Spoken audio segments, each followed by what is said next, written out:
พ่อการชัยไม่ขอทนเรียกอบรมเป็นการด่วน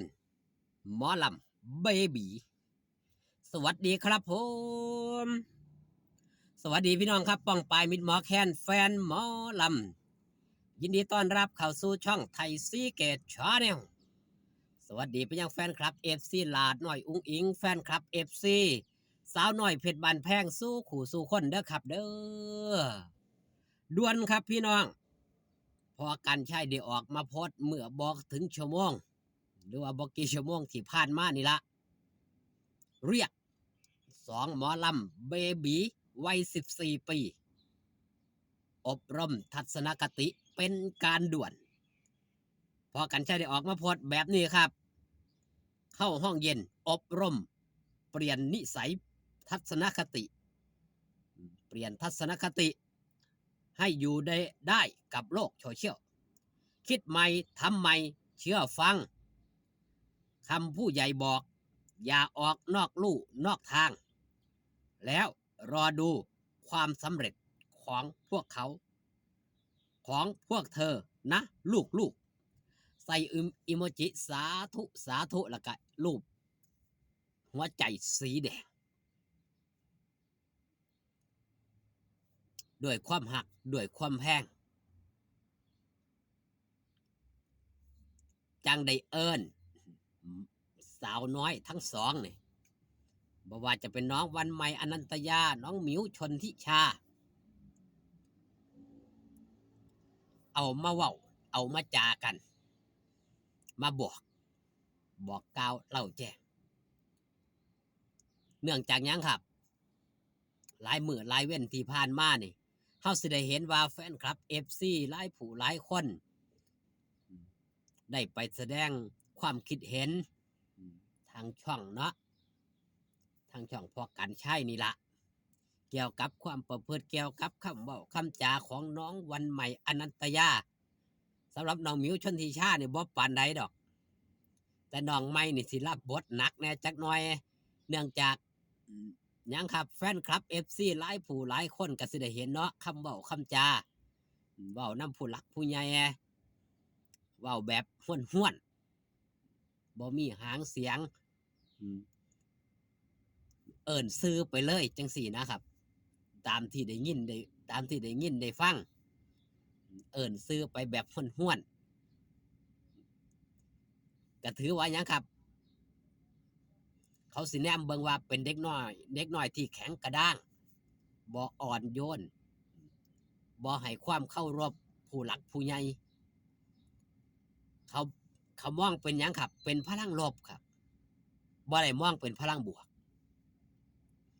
ดังนั้นพอการใช้เมื่อได้เห็นคอมเมนต์เมื่อได้ยินได้ฟังหลายผู้หลายคนนี่เว้าให้ได้ยิน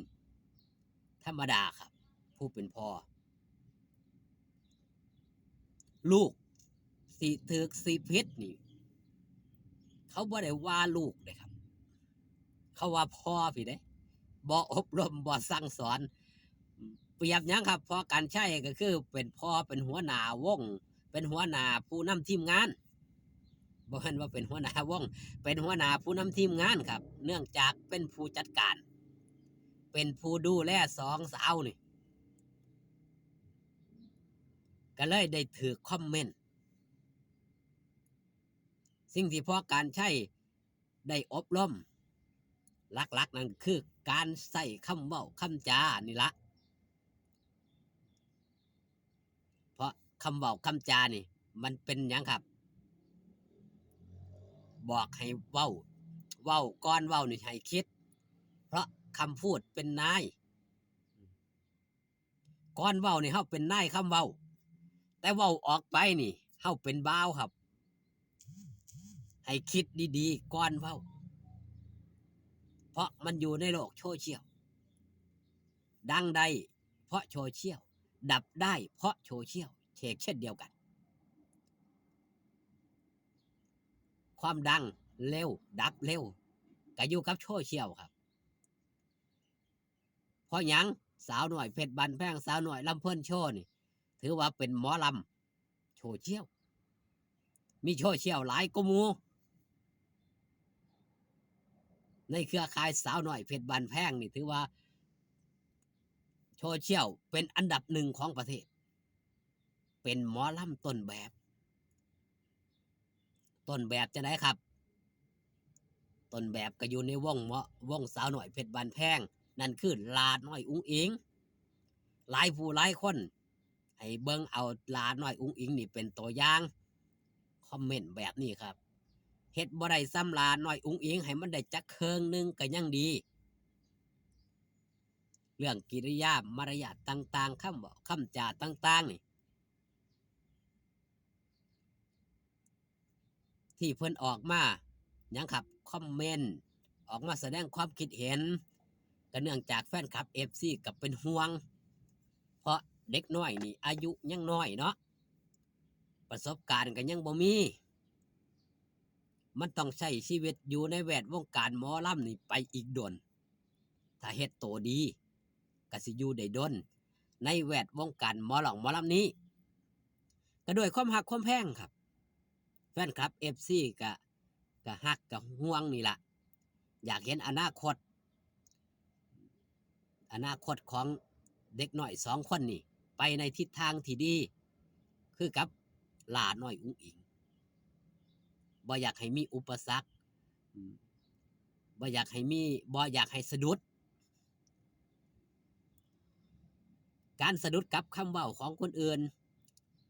มันบ่คือสะดุดขาเจ้าของเองคำเว้าของเจ้าของเองนั่นล่ะสิ่งหลักๆก็คือคำเว้าคำจาเฮาสิเห็นครับเป็นภาพนี่ครับพี่น้อง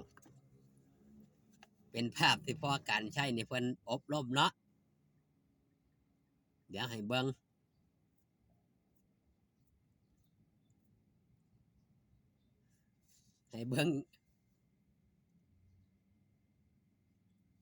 แววตาครับแววตาของ2หมอลำเบบีนี่แหละครับเข้าห้องอบรมเป็นแบบนี้ครับด้วยความหักด้วยความแพงจากมิตรหมอแคนแฟนหมอลำจากผู้เป็นพ่อยังพ่อการใช้ผู้เบิงผู้แย่งผู้ดูแลผู้คอมวอดอยู่ในวงการหมอลำมาโดนเพิ่นก็อยากเห็นอนาคตลูกให้ได้ดิบได้ดีเสื้อได้เลยครับถ้าฟังพอการใช้เฮ็ดน้ำพอการใช้เฮ็ดน้ำพอกรน้ำคู่นี่จะเลื่อนงอกงามแน่นอนเอาสำหรับคลิปนี้ฝากตอนเรื่องเล่าของ2สีหมอลำเบบีเอาไว้แต่เพียงซ้ำนี้ครับขอบคุณที่มาเบิงมาแย่งช่องไทยสีเกตชาแนลพอกันคลิปหน้าสบายดีครับผม